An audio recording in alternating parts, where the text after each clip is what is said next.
రోమిలికి రాసిన పత్రిక 2వ అధ్యాయము 6-7 వచనాల్లో చూస్తున్నాం. ఆయన ప్రతివానికి వాని వాని క్రియలు చొప్పున ప్రతిఫలం ఇచ్చును, సత్క్రియను ఓపికగా చేయుచు మహిమను ఘనతను అక్షయతను వెతుకు వారికి నిత్య జీవమును నిచ్చునని ప్రభు జ్ఞాపకం చేస్తున్నాడు.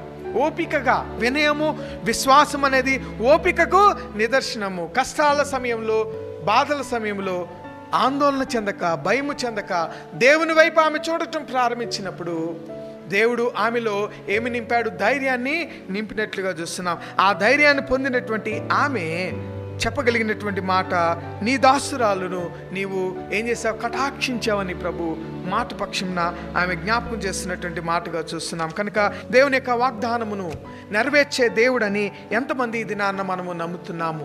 దేవుడు మన వాగ్దానాలను నెరవేర్చగలడని నీవు నమ్మినప్పుడు ఆ వాగ్దానాలు పరిపూర్ణముగా మన జీవితంలో మనము పొందుకోగలిగినటువంటి వారముగా ఉన్నాం.